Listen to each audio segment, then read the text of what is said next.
respektīvi esmu ceļā. Pus 12 varētu būt uz vietas.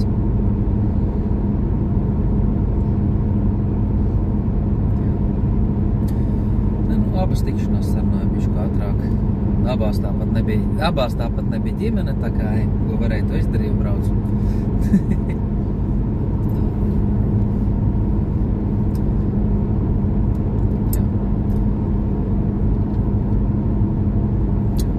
Tā kā uzskrēja YouTube'ā te interesantiem video par dažādām valstīm, kā viņas atšķiras, kādas vēstures bijusies par Omanu, par vienu Āfrikas valstī, par vienu valsti, kurai valsts politikā ir citiem skaitās IKP uz cilvēku, tur skaitās ķipa laime uz cilvēku, kad valsts, kurā nav fast foodi, nav supermarketi, nav pat luksefori, ka viņai ir ar Indiju un Ķīnu saistītas. Starp Indiju un Ķīnu. Tad tā interesanti, kā viņi tur izdzīvoja. Braucu, skatos 4 stundas ceļā. Baigās mācības negribās, un tad klausos interesanti par dažādām valstīm. Gribas savā ziņā kaut ko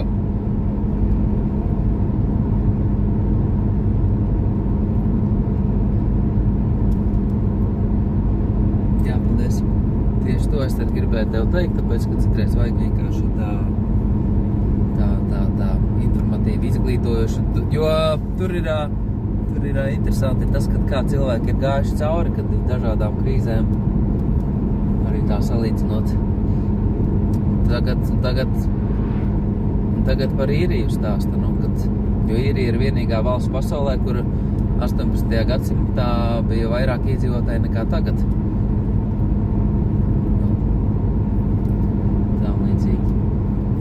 Tā inčīgi. Tā kā Latvijā man būs braukšana cauri Jelgavai, cauri Bauskai. Kruīzs uzlikts. Video reģistrators ieslēgts un ripo.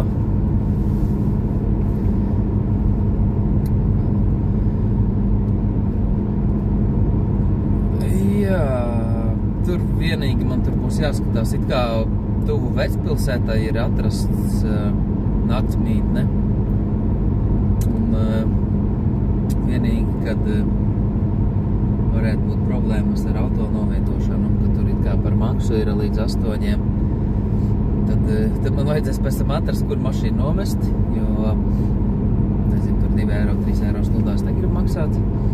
Pēc tam, piemēram, rīta, kur mašīnu atstāt, tad kādu kilometru vai 2 mums jāpastaigājas.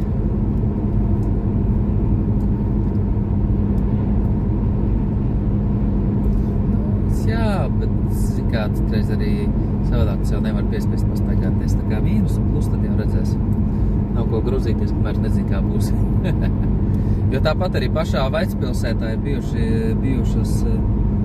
bijuši tirdziņi, un es zinu pat Vecpilsētā, kur ir vairākas vietas, kur var nolikt. Vecrīgā bija, tagad vairs nav. Kauņā es zinu, kur tu vari arī Vecpilsētā noparkoties.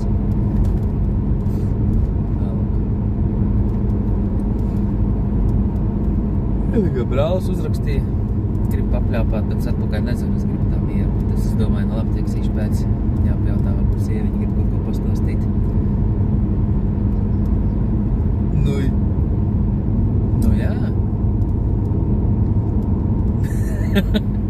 Nē, tu jau šodien esi man daudz ko izstāstījusi, viss baigi labi. Man ir doma visus tos ierakstus atsevišķi salikt vēl tā kā vienā ierakstā. Sēdēt kaut kad rīt, jebkad pie telefona atskaļot 1, 2, 3, 4 blokus, ka telefons, kas visu ieraksta vienā ierakstā. Tā lūk. Kā tā.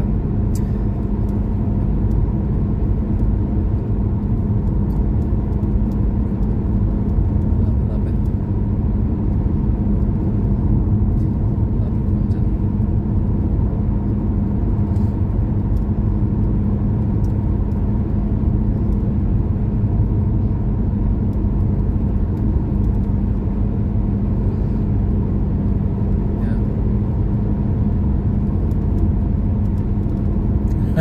Labi.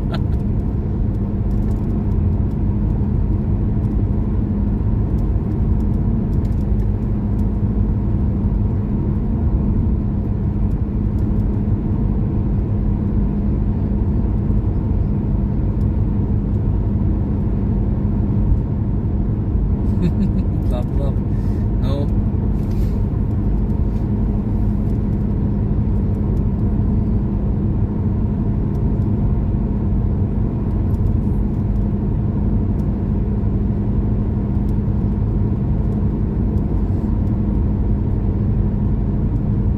jā, protams.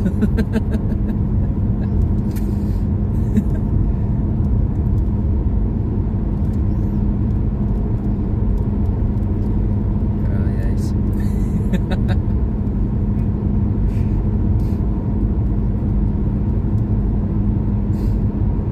Nē, viss kārtībā. Viņš man ar tas pieprasījums no spēles sūtījies, viņam aizsūtīja atpakaļ. Iztaisa video, ka tev ir istaba savākta, tā zeķstamētājs, viss stamētājs.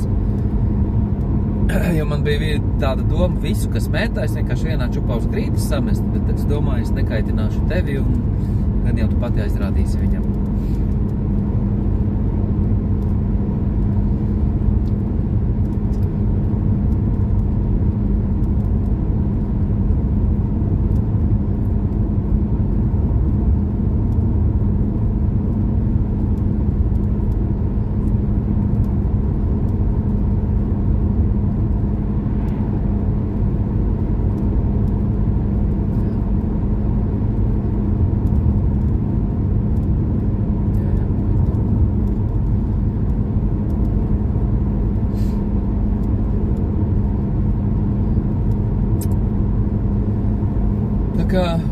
Tā kā runājot par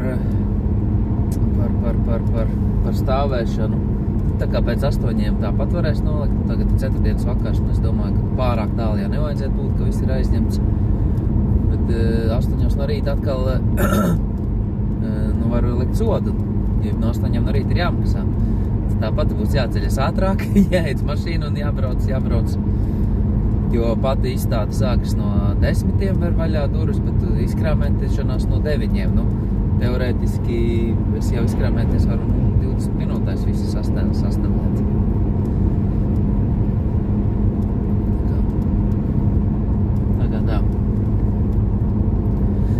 Tā kā no sākuma bija doma, es varētu līdz 9 pagulēt, es tāpat visu paspēt, ja 10 minūtes jābrauc, bet tagad es nevaru.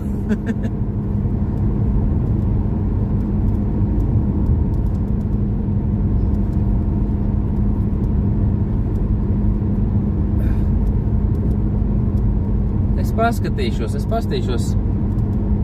pastīšos, es pariņķošu bišķītiņu, es apstīšos un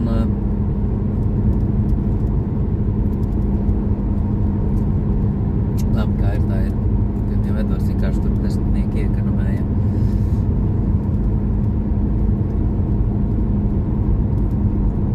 Jā, varbūt es arī izdarīšu tā, kad jo es sazinājos ar turieni, jo bija rakstīts, kad pieregistrēšanās līdz 11, tad es tur sazinājos, teica, ka mierīgi var ar vēlāk, tad man atsūtīja kurš numuriņš, kāds kods jāvada un tam līdzīgi. Jo ir tādas vietas, kuras vietas kāds ir, un ir tādas vietas, kur